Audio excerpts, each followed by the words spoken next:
from the UK to Chicago, from Wembley to the United Center, from All In to All Out within a week of each other, plus the possibility of troubling turmoil, backstage bedlam, perhaps even a full-on scale civil war between members of the All Elite Wrestling roster where only one side will be left standing. Who will it be? They'll be fighting like this.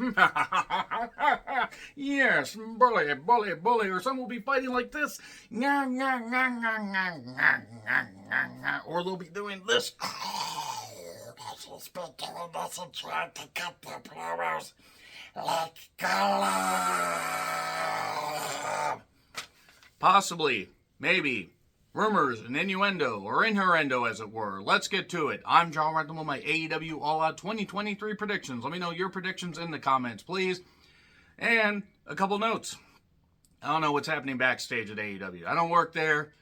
I do not have inside sources, none of that. Depending on what inside source you believe, either it's a whole lot of nothing, yes, it's a whole lot of nothing, yes, it's a whole lot of nothing, or it's something that threatens to split the company right down the goddamn middle, or split it in 3 or 4 parts, or possibly fracture it like, I don't know, shards of something. I don't have a goddamn clue. Maybe Mario's going to have to form everything together like he did with that star in 1,000-Year Door.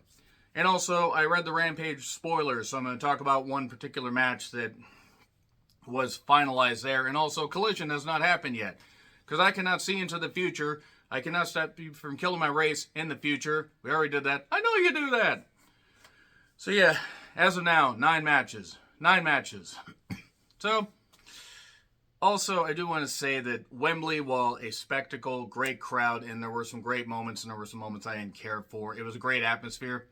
And it's cool because Chicago has a rich history as far as professional wrestling. But putting these two back-to-back, this is not Survivor Series 91 and Tuesday in Texas 91.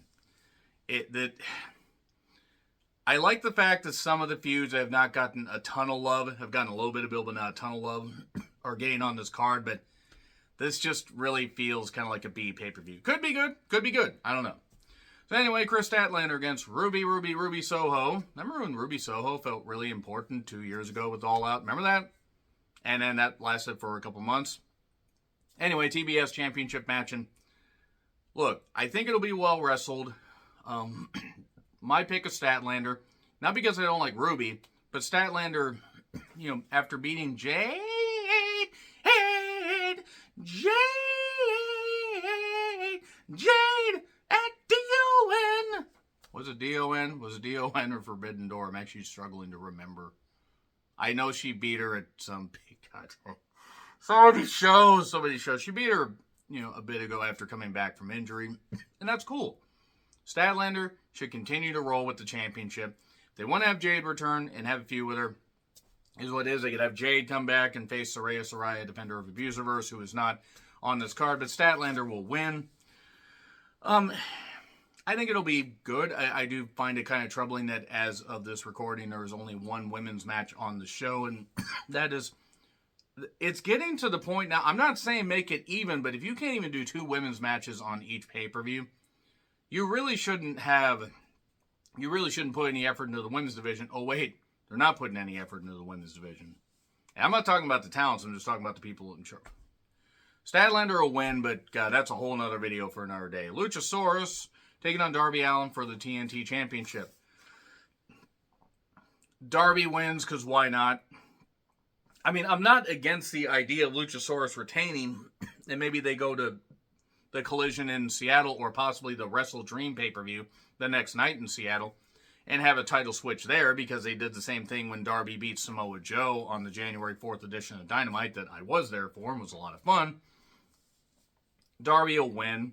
They'll have Nick Wayne interfere. It'll be a schmoz. Maybe AR Fox will help out. Who knows? Maybe he'll turn again and join Christian and Luchasaurus. Because fuck it. Nah, let's just go with Darby winning. Because why not? Miro and Hobbs, the Hobbs fight, as it were. Miro, I guess. I mean, Hobbs could win. They could build this a Dynamite Grand Slam.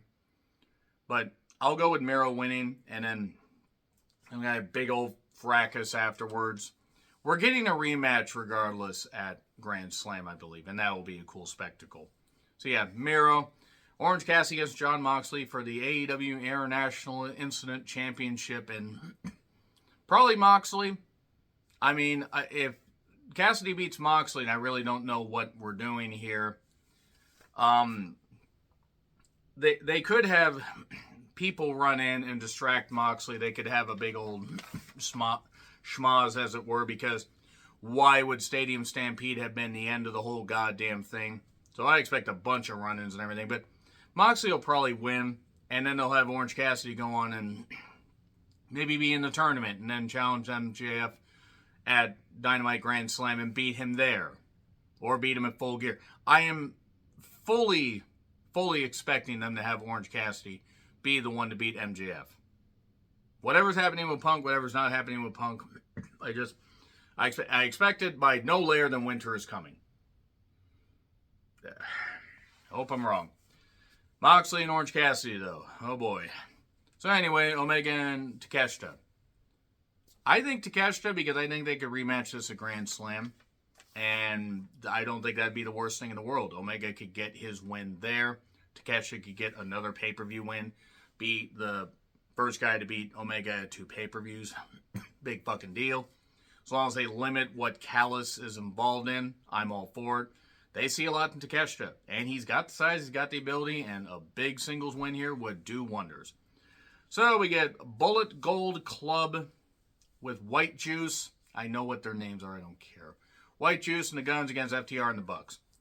I think we're going to get disagreements between FTR and the Bucks. It's going to lead to the Bullet Gold Club winning.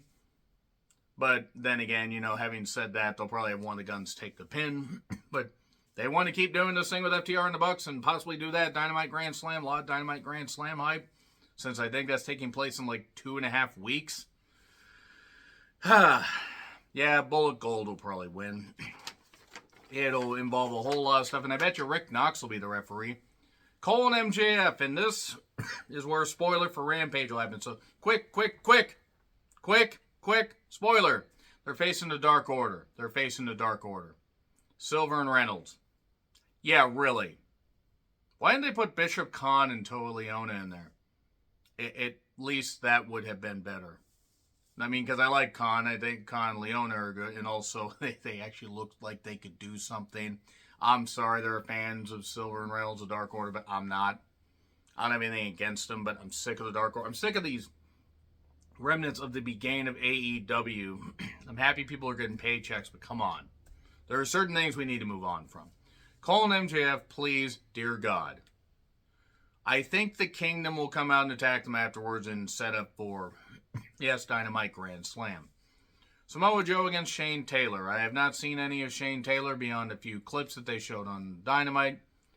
It's for the TV Championship, the Ring of Honor TV Championship. I have Samoa Joe winning as the King of Television.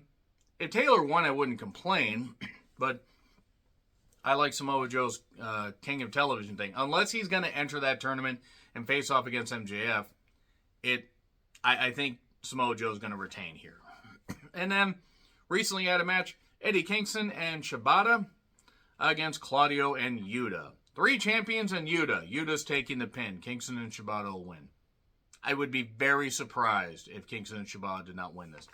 And now for what could possibly happen with Collision. So, Starks, as of now, is going to challenge Steamboat for a strap match. Yeah, 70-year-old Ricky Steamboat for a strap match at All Out. If Steamboat agrees, then Starks is going to win. Because I'm sorry, there's no reason for Starks to lose to Steamboat.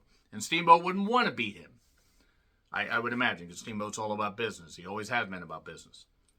I think Punk's going to show up. Punk's going to challenge Ricky. Unless Punk really is suspended. Unless all this stuff's happening. And then, if Punk's not suspended, he shows up, challenges Ricky. We get that last match. And then I'll have Punk beat Starks at All Out. That would be pretty cool. But if he's suspended, you have, oh boy, jeez. Starks versus Steamboat. Even as gray a shape as Steamboat is in. Ooh. Let's hope Punk isn't suspended. Let's hope he comes back, and let's hope the Chicago crowd doesn't just boo the fuck out of the fact he's on Collision and won't be on All Out. So yeah, All Out. taking place this Sunday. You gonna buy it? I'm gonna buy it. Hopefully it's a good show. Agree, disagree, what I said, like, share, subscribe, Twitter handle in the description. I'm John Rethlin. I'll see you soon.